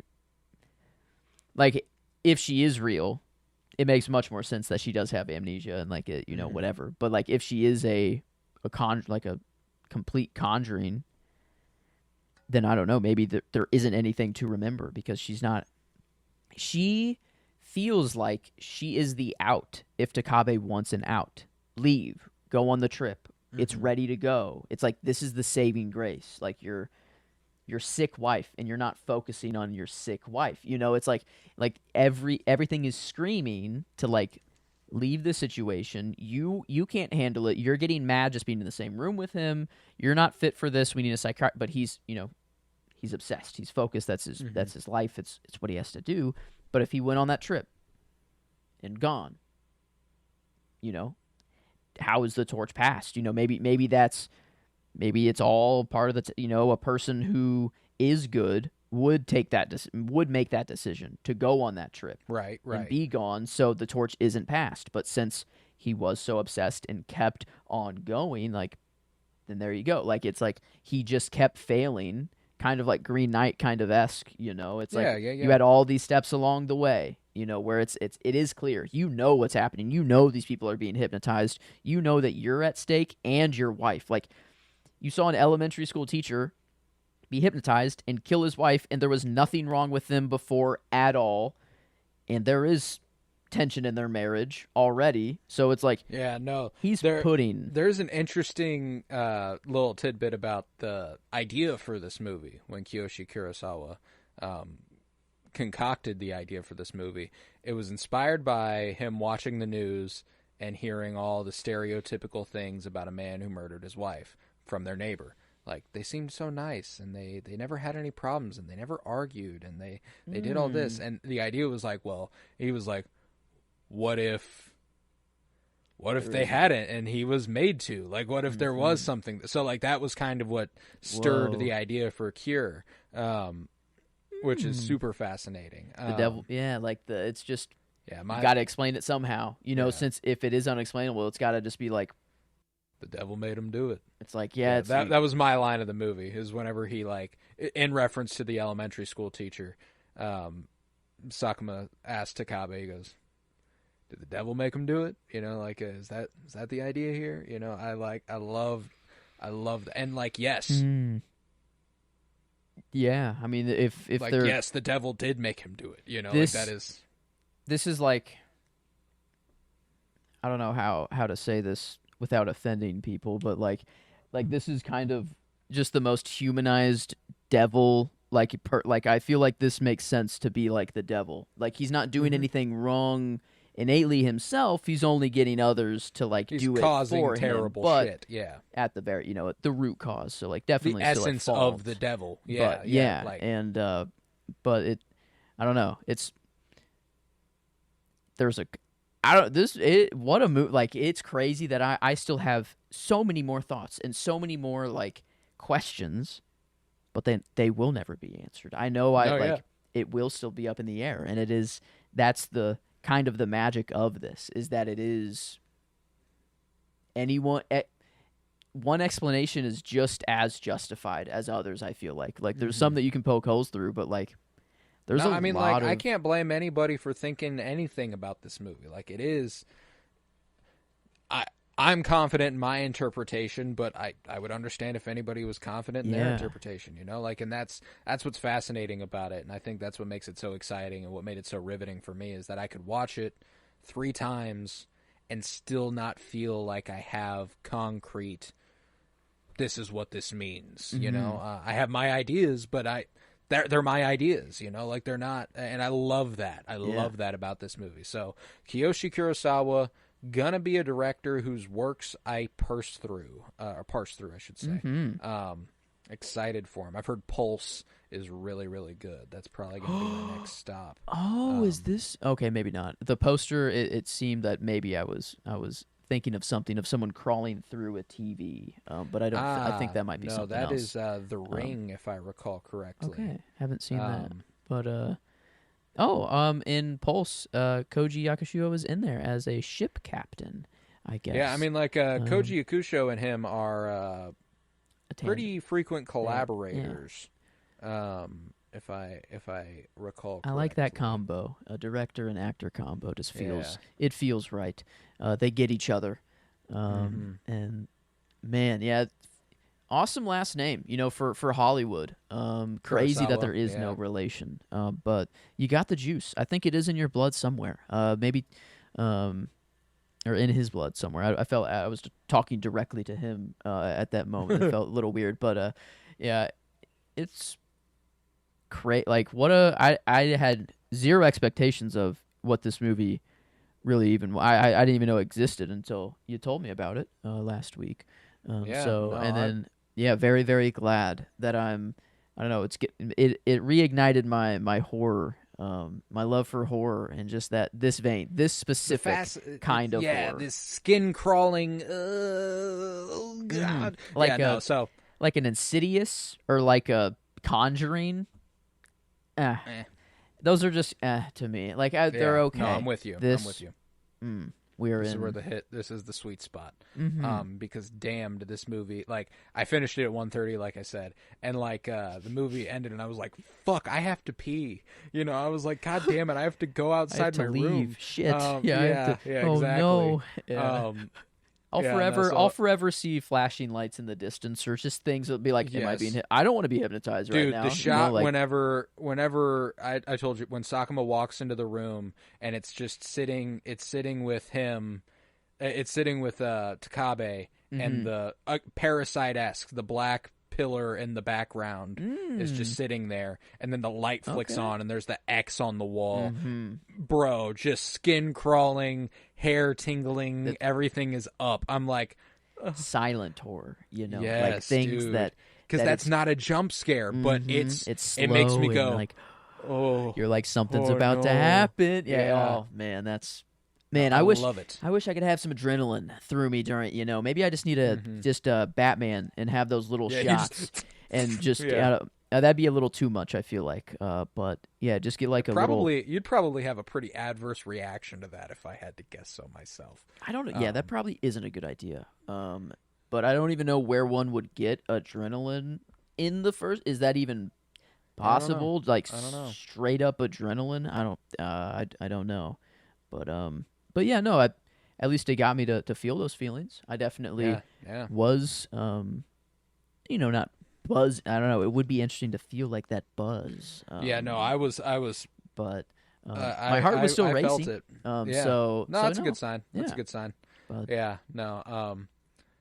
I fucking loved it, and it was an instant all-timer for me, and I'm very happy that I ended up just taking a shot at it, just being like, fuck it, we'll watch Cure next week. Yeah. Do we think there's anything? I mean, there's plenty more to say, but is there more we're going to say?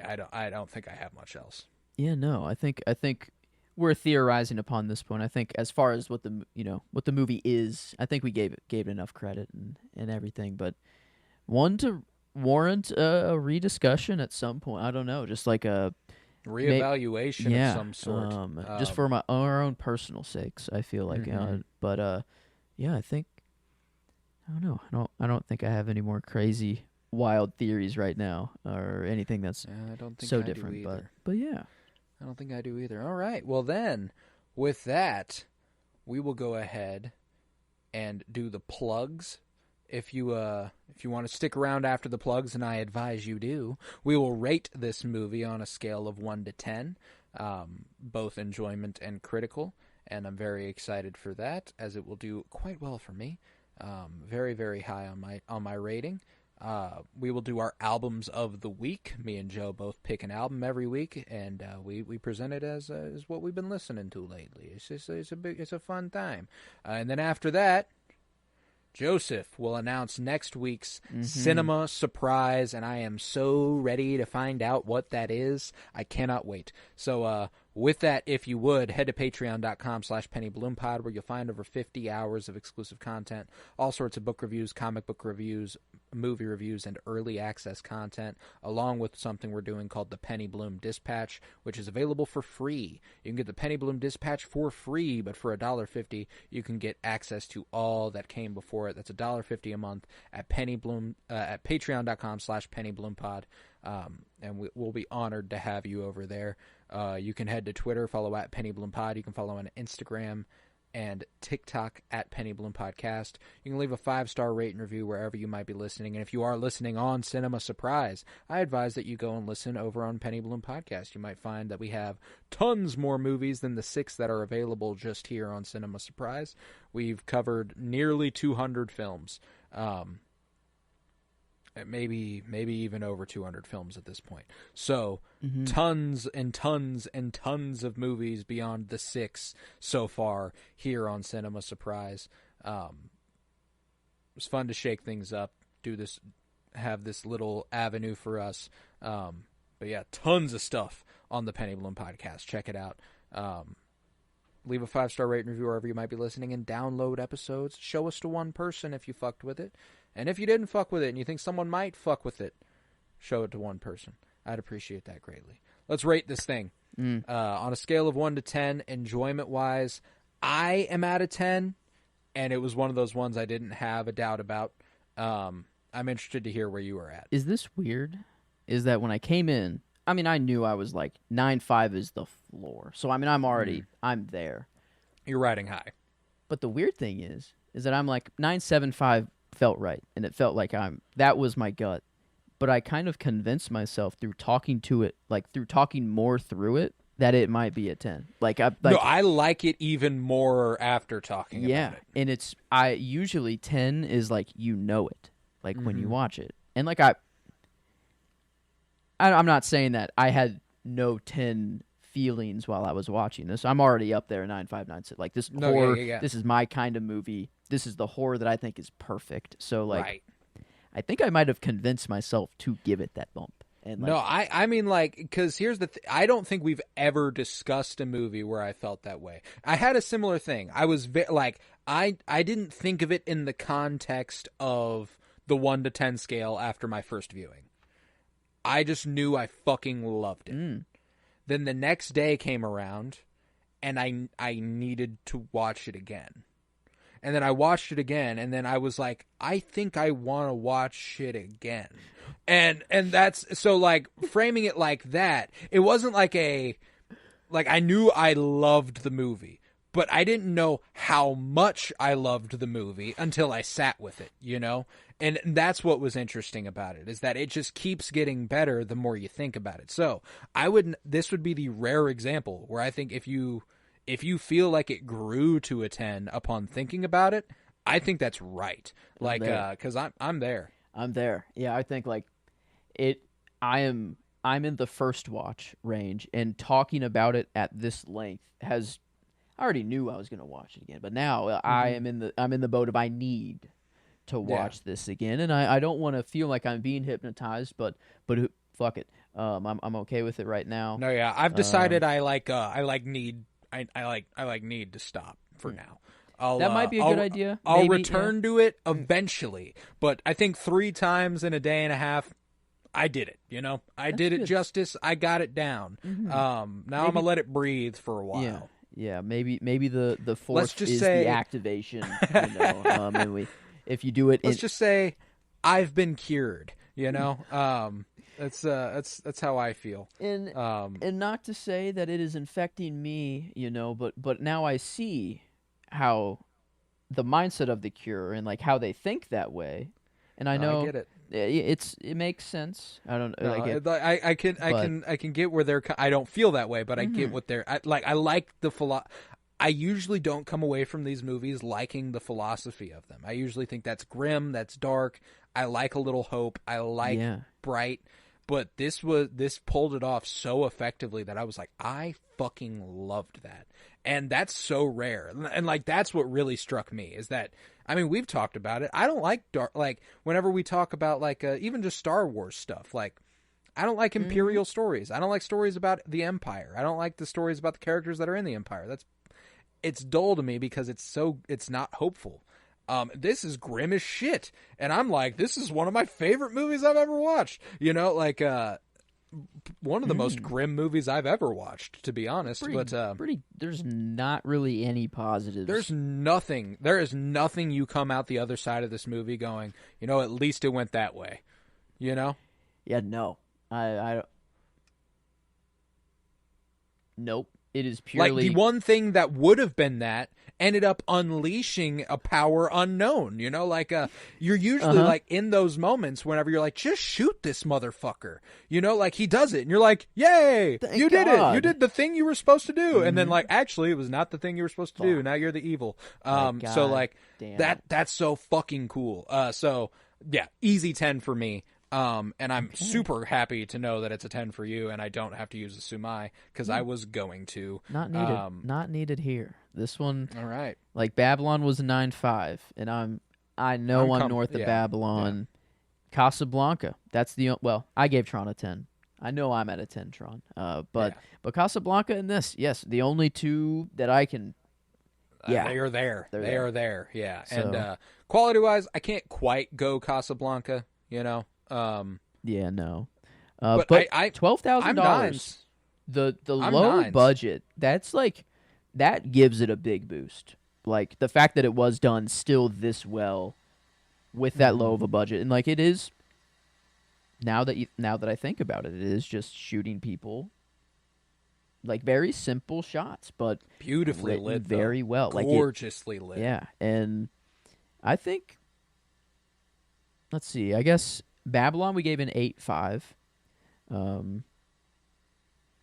I think the story here, it's warrants tighter. At least the half point bump. It's it just works so much more. Like 9.5 or half point bump. You said okay.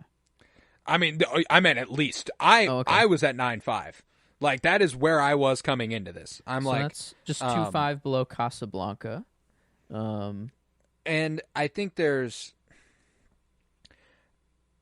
I think it is that good. I think it is that good of a movie. I think that it is that tightly written. It is that well performed. It is that well shot.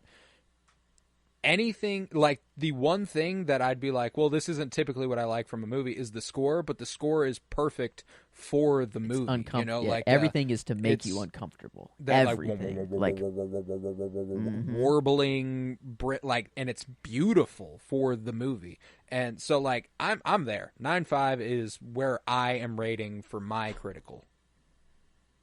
I think I'm trying to like, because this is high praise, and I'm trying to find things that I can say bad about it. But like the writing, which I think is the most important thing for a movie. Mm-hmm.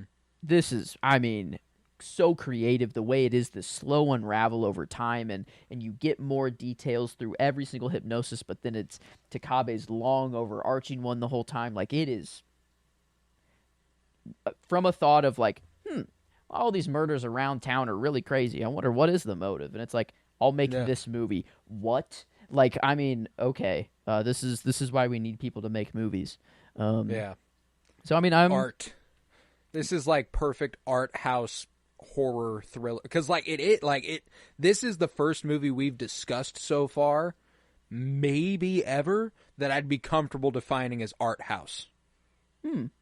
You know, like it feels like, and shoestring budgets kind of help with that. You know, like when it does get to a point where it's costing a lot, it's a studio film. It's no longer, you know. I can't really think of one off the top of my head that I would define as that. And that's that's a testament to how good this movie is, man. I like it. I like putting it just below Casablanca because, like, yeah, Casablanca's that good though, man. Yeah, like, I mean, I don't think putting on the same level as Casablanca that putting anything on the same level as Casablanca feels wrong. But like, well, I don't think we'll have to, some stuff is there. Yeah, I don't think we'll have to mess with any numbers here. I think we can just agree here. All right, and that shakes it out to a 97, 96.666. Creepy. You know, we got a 666 in there. But 97 if you want to round it to 2 and make it seem that it's all okay. But warranted. There's something brimming under the surface there at that 97%, you know? That's right. I like it. It kind of worked out like 7 did.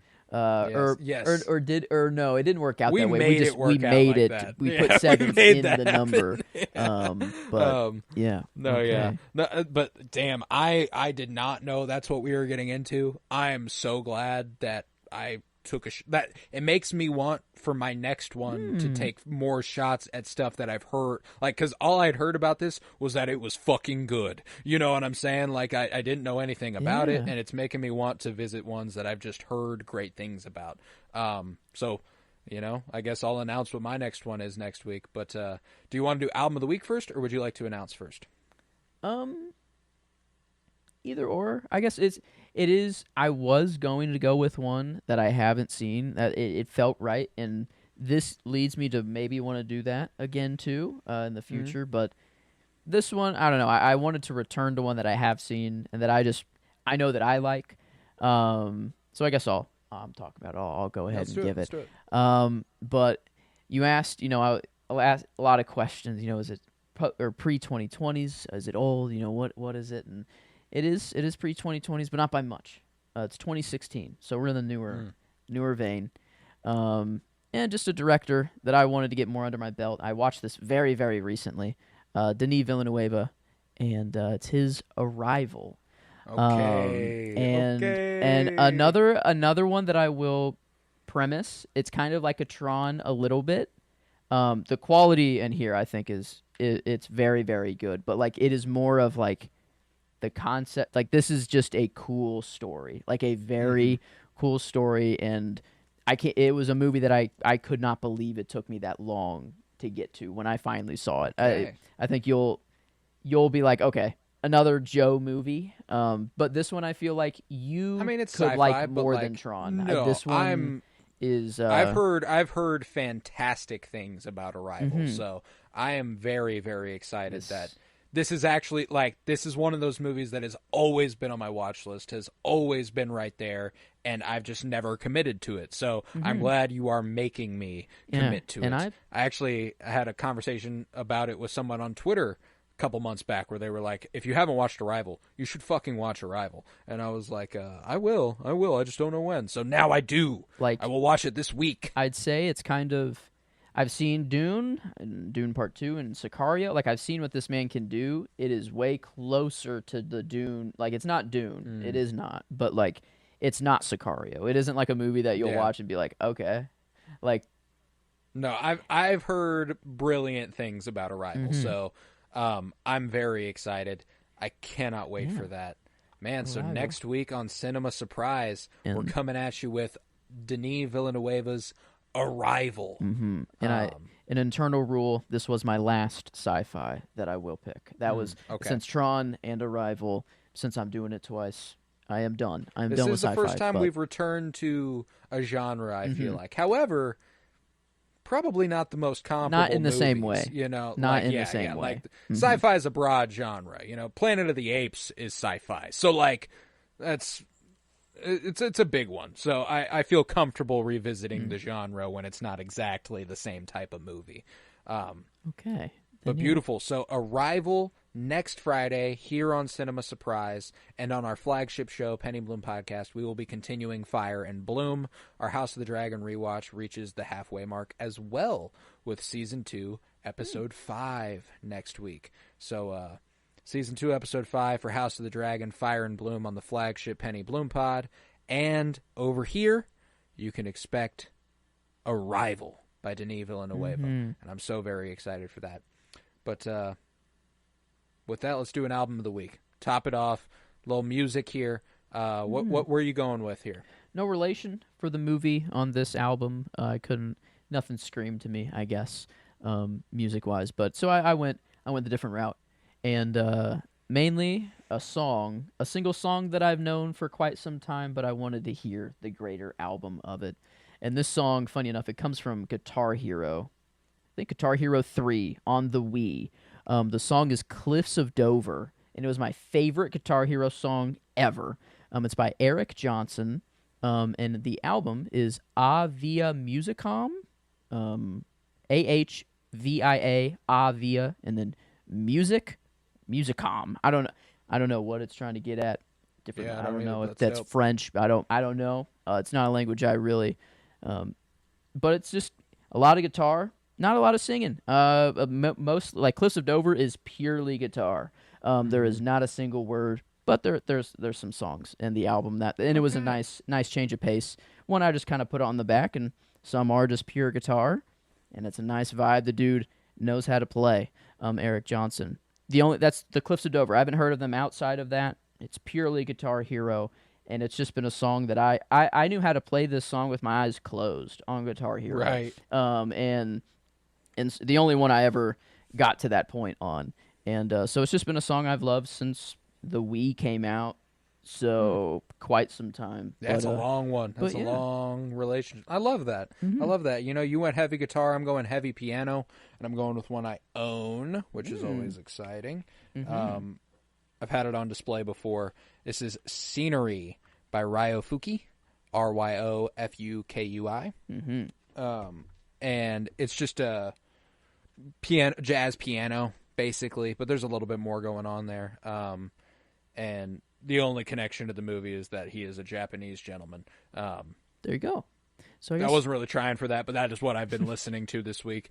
And I've been listening to it. It's been steady rotation. It was one of those ones that was kind of like, let's finally throw this one in here. Let's finally sprinkle this in, because I absolutely adore it. So a lot of beautiful songs. Autumn Leaves, gorgeous, gorgeous track. I'd strongly recommend that. I think it's Early Summer, I think is what one of the titles of a song. Early Summer. There's Also Autumn very, Leaves very as well. good. There, Yes. I mean, the whole thing is good. It's only 6 songs, but it's like 40 minutes. It's a long one. I like that. I like those out. Yes, just play. Yes. Okay, Yes. that'll be nice. Let it go. Yeah, it's beautiful. So we got Eric Johnson and Ryofuki this week. Avia Musicom, and Scenery. And with that, we will conclude this episode on Cure. Like I said, come back next week on Cinema Surprise for Denis Villeneuve's Arrival, Joseph's fourth pick. You only got two more after this. You only get two more after this. That's crazy. I know. We're flying through this. I feel like if that made sense. If I was going to double dip in any genre, I feel like sci-fi it was probably going to be does make sense. Yeah, but that makes sense. I get it. But yep, come back next week for Arrival. And with that, I was Colton Robertson. I was joined by Joseph George. Thank you very much, homie. Oh, thank you for having me. It's always a pleasure to be here. Oh, and it's always a pleasure to have you. And remember, peace, love, and bloom. And who are you?